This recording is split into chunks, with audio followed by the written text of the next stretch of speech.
This is the creative Zen Portable Media Center, a device from Microsoft's short-lived Portable Media Center series from the mid-2000s. While this device is about as useful as an Apple iPod from the same time, it's much bigger and bulkier, and the main problem with my unit is that it keeps freezing, and I've had to restore it with the computer quite a few times. I'm starting to think the hard drive might be the problem. So I decided to take apart this device to see what hard drive it uses and consider replacing it. If you want to learn more about this device and how it works, check out my other video about it. I haven't used it for a while. Last time I had to use it, it stopped working again, and I just restored it using the computer and didn't sync anything to it, so it's empty. Let's see if it turns on now. Press the power button, but nothing happens. It should still have a bit of a charge. Let's try resetting it. There's the reset hole there. And you just stick a paper clip through it. And nothing happens, so the battery might be dead. First thing you have to do is remove it from the case.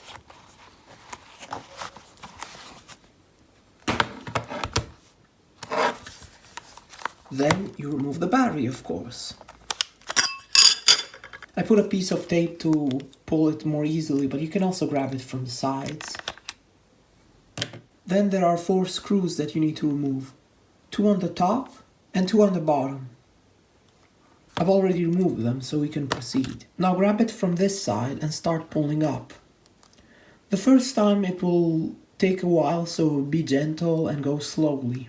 But because I've taken this device apart quite a few times, it just comes off easily. And just for your information, there's a creative warranty void if broken sticker, which I know they're not really meaningful, especially on an old device like this, but I should let you know anyway.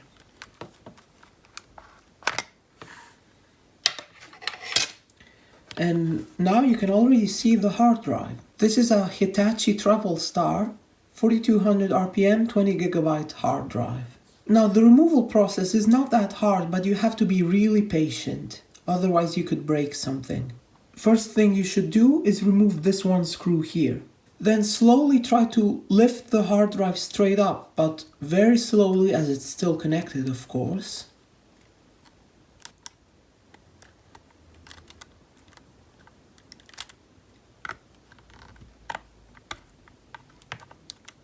When you see it moving freely, then you can start removing the connector, but on these 2 corners, under the hard drive, there might be some glue, so remove it.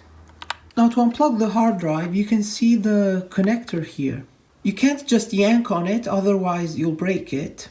It's probably best to use some kind of tool, and you have to keep it lifted up a little bit, otherwise it will insert back into these posts and then you won't be able to move it around to remove the connector. Anyway, you should probably stick a plastic tool or something, but I'm gonna use my short nails, and you have to pry on this part of the connector.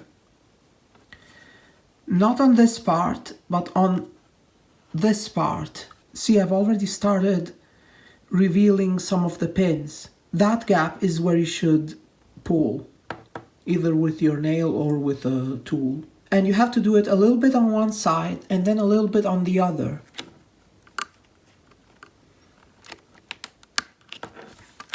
I've done it quite a few times. The first time is harder because all the connectors and stuff are a lot stiffer. See, I'm starting to reveal more of the pins. Don't move the hard drive around too much, otherwise it'll break the cable. But keep prying back and forth and the connector should unplug. Again, you have to be really patient. And I know I'm not explaining it really well, but maybe it's easier to figure out if you have this in front of you. Once the connector is off, you can just remove the hard drive. And you might notice that this is a standard laptop IDE hard drive connector, even though the drive itself is much smaller. So what can you do? Of course, you can put one of these adapters. This is an SD card to laptop IDE adapter, and you can plug it in there. If you notice the original hard drive, you can see that there's a pin missing in the middle.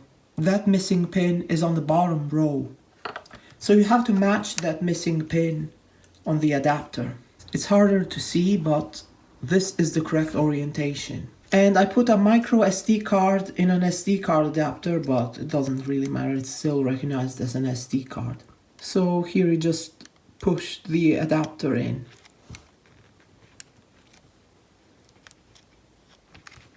It's much easier than pulling it out. But be careful, as the adapter has some metal parts that could short out against the components there. So what I'm going to do is put some pieces of paper to insulate the adapter from the rest of the device. I know this is not an elegant solution, but it should be okay.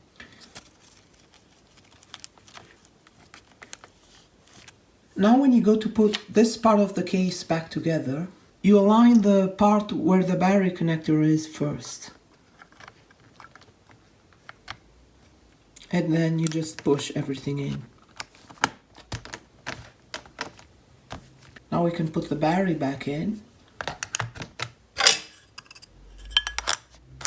Close this. And now it's starting up, even though the battery seemed to be dead earlier. But it's stuck at this screen. It shouldn't be here for so long.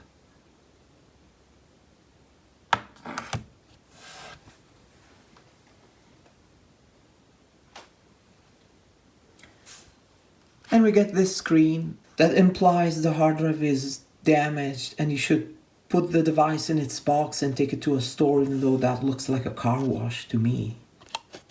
Obviously, this adapter that we inserted doesn't have the original software, so let's try restoring it. I've already done this before, but I'll show you the process. So we plug it into the USB, or you can also use the dock or cradle or whatever it's called. This computer is actually running Ubuntu, and it did recognize the device because it uses standard media transfer protocol. We can see the PMC hard disk, but it says free space 4.3 gigabytes. And of course it's empty. But to attempt to restore the software on it, we have to use a Windows computer. I've tried various types of Windows computers. Windows 7, Windows 10, and even a real Windows XP computer.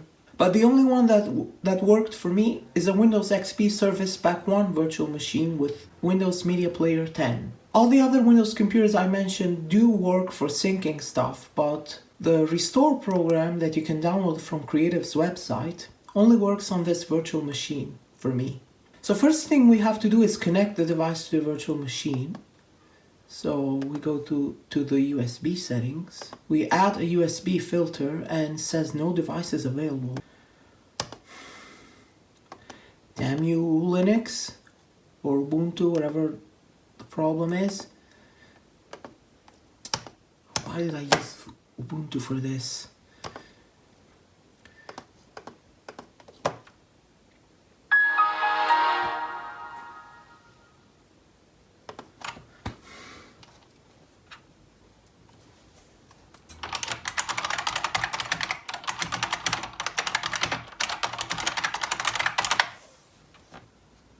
Already accepted this.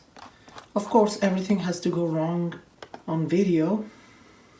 Oh, you have to add your username to the VBox users group. And of course, we need the terminal.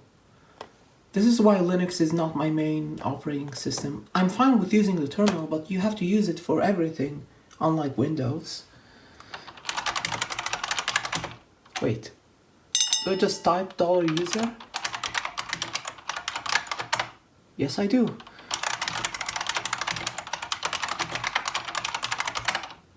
After that, we must log out and log in. Great. Why can't it just do that when you install VirtualBox? That's ridiculous.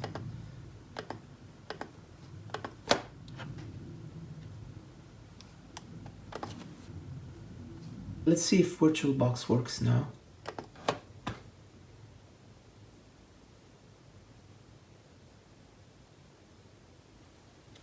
thing is still waiting for me to attempt restoring the software to it.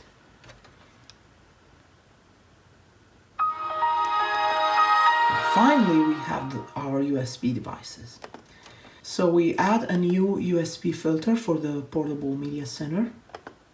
This means that every time this device is connected to the computer, it will go to the virtual machine. Although you still have to connect it manually the first time. So we'll do that. And there we go, finally, MTP Media Player. It offers the option to synchronize, but it's not going to work because it's in the recovery mode, even though there's no way to enter this mode manually. Before opening the restore program, we'll open my computer to show you that it's recognizing the hard drive inside as 3.99 gigabytes. I've actually put a 1 gigabyte SD card in it. I've also tried an 8 gigabyte one and it does the same thing. It says 3.99 gigabytes. I've checked the connections multiple times because they are very fiddly, but it either doesn't like my adapter or I need a bigger SD card. I do have some bigger SD cards, but I can't format them for this device, so I'll show you the process anyway, but it's not going to work for me, and it's unlikely that it'll work for you unless you have a better adapter. And now let's try running the firmware upgrade application. They call it firmware upgrade, but it actually restores the device. See, it recognizes the firmware, so there must be some flash memory where some of the software is. I'll put the device there so you can see what's happening, and then I'll click upgrade, which again, it actually restores. Please ensure that your DC power adapter is connected before you proceed. Well, you don't have to connect it. It's a good idea to connect it, but it's not going to work anyway. And I did try it with the DC power adapter. And it says firmware upgrade failed. Actually, sometimes it does work. It starts transferring some files and then it reboots, but it just goes back to this screen. In this case, because it says firmware upgrade failed immediately, it means that I haven't connected the hard drive properly. So let's disconnect this, remove the battery, remove the case, and see how we can connect the hard drive better. So it is all the way in this connector. You can still see the pins here, but they're longer. This thing makes a lot of noise, so move that aside. There's another connector. It's the one from the hard drive to the motherboard. There's this red piece of tape that you can just lift up. And then you can see one of these, I'm not sure what the name of this connector is, but you can see this brown or gray part. That part swings up to release the cable. So you have to do that either with a tool or with a fingernail. And on this one, it's best to pull from the middle. You pull up on it and it will swing up. There we go, the connector is now released and we can pull this cable out. And all we should do is disconnect it and then try to reconnect it properly. Or maybe I can show you the mechanism that swings up or down. It's this one, see? When it's up like this, it's released, and when it's down, it's closed. Anyway, we try to align this cable back to the connector. You have to push it in as far as it goes. And make sure that the cable is all straight. Maybe move it a little bit back and forth to make sure it's all the way in. Then you can close the connector. Again, make sure that the cable is straight. For example, you can look here. Looks straight to me. So we can put the little piece of tape and the little piece of paper for insulation. Let's see. I don't even have to put this back. Let's just carefully put it down and plug it back in.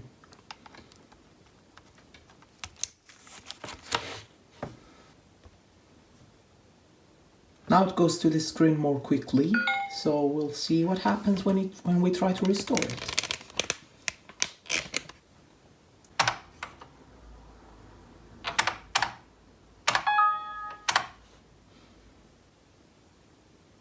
There we go, now it's doing something.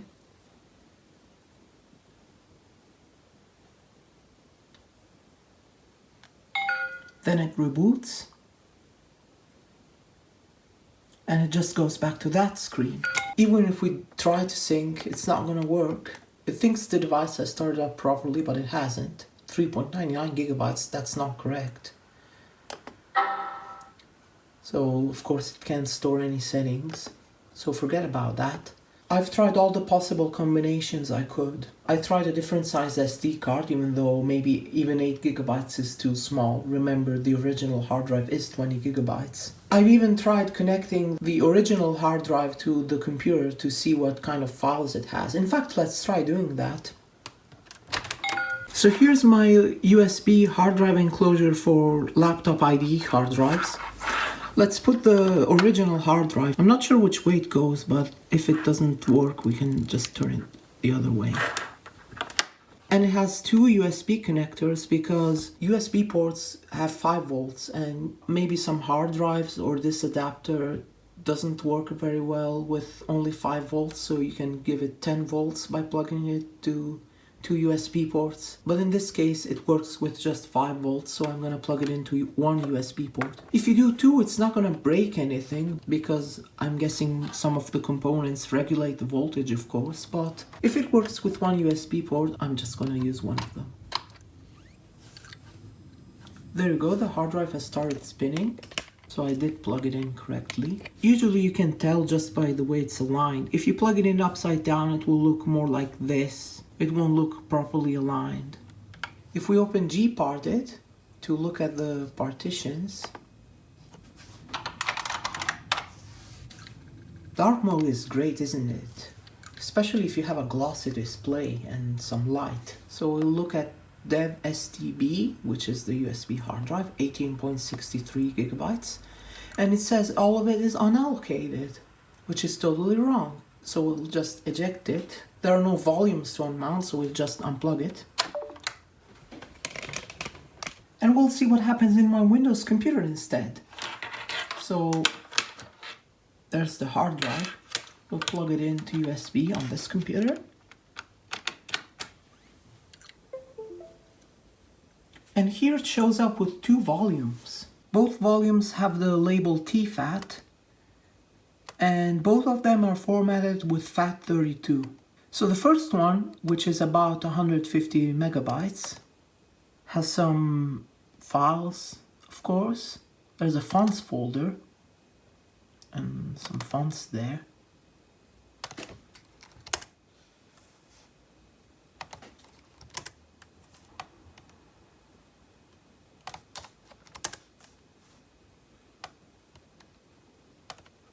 I've never seen this device use these fonts, but maybe it's for non-Latin characters.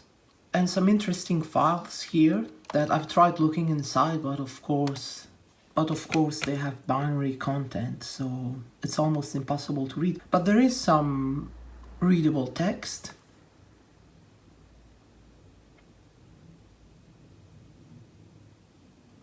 SD-RAM scrub.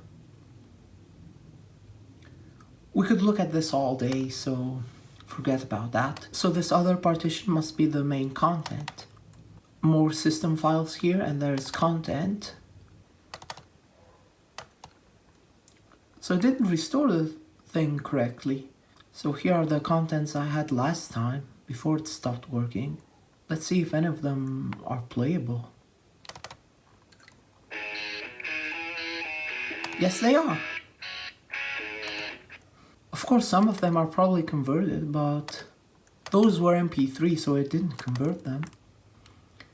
I remember when I tried it off camera, it said the item is missing or damaged, so I'm not sure what was wrong. But anyway, Windows does read the hard drive. It's formatted in FAT32, but it must use some weird partition table because Ubuntu didn't recognize it. And I did try using the dd command to transfer the master boot record from the original hard drive to the SD card. It didn't work. I mean, this partition is easy to copy, it's just 150 megabytes. So that one could be cloned. I tried Macrium Reflect, I tried dd on Ubuntu, I even tried dd on my Mac. and it didn't help anything. Every time I put the adapter back in the device, it just comes up with the error 5. In fact, I can show you the manual which I have here. If we go to the section about recovery screens, you can see the error 1, 2, no 3 for some reason, then 4. This screen comes up when the hard drive is being restored. And then 5, here it is. Your device has encountered a problem that cannot be automatically fixed. Now I suspect I need some special software, probably the development kit for this device, but of course I don't have it. I did find the original CD that came with the Portable Media Center, but guess what? It just comes with the Windows Media Player 10 and a beta version of that. Because at the time, Windows Media Player 10 was a brand new version, but that's all you need to sync to portable media centers. It doesn't come with any other special software for this device. It doesn't even come with the firmware restore tool. The best tool I have is the firmware upgrade tool that can be downloaded from Creative's website. So because Windows did recognize the drive, we'll eject it before unplugging it. Now let's just put the original hard drive back in the device. Try restoring it again, or maybe it will start up normally, who knows. And then we'll end the video. So now we remove the adapter.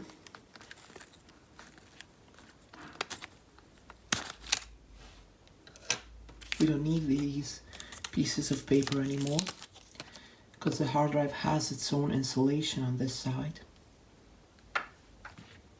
Now you can't just stick it in like this, because there are these plastic posts which the hard drive goes into. So you have to lift up the connector again while you're inserting the hard drive.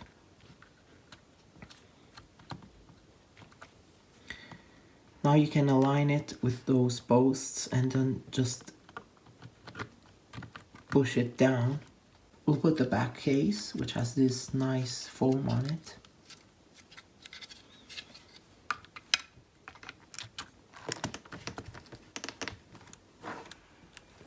Oh, and be careful while you're taking this device apart, because these buttons can come off. It's easy to realign them and put them back on, but make sure they are inserted properly when you're messing around with the disassembled device. So now we'll plug it in to the computer with the XP virtual machine and see what happens.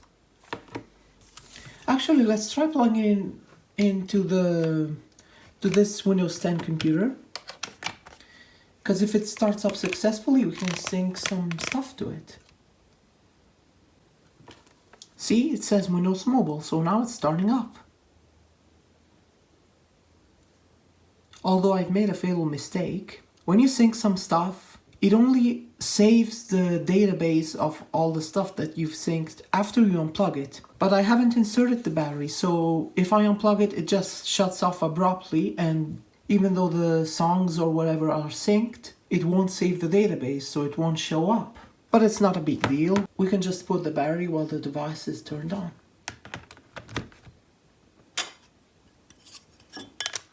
Of course, I have to screw the screws back on, but the device holds itself together well enough for now. See, it even starts charging.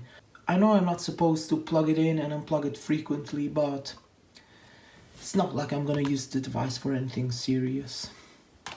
So even if the battery is damaged, as long as it works a little bit, that's okay. So this computer should recognize it now. So let's see. There it is, Zen Portable Media Center. There's a hard disk, which is not 3.99 gigabytes. I've already shown what it looks like here. But I'm surprised it still works fine on the latest version of Windows 10. So let's open Windows Media Player. I'll have to select sync first. There it is. Try syncing this. This is MP3. Start sync. This one does work, it doesn't even require converting. Okay, sync complete. You can now disconnect Zen Portable Media Center.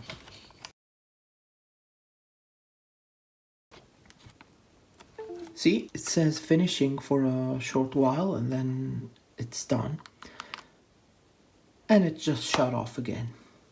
Maybe it's not making a good contact with the battery, but maybe it just can't read the battery level. Even though this is a new battery. But I don't know, maybe I have to, maybe with all the constant plugging it in and unplugging it, I ruined the battery level and now I have to calibrate it. But if this damn thing doesn't work properly, I don't know how I'm gonna calibrate it. Let's just see if it starts up and can read something.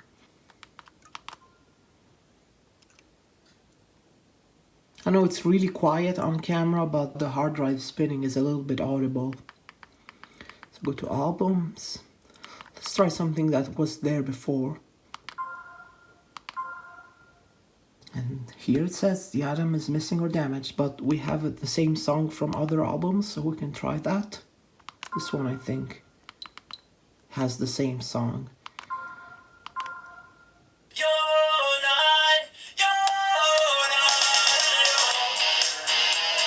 And see, this one works.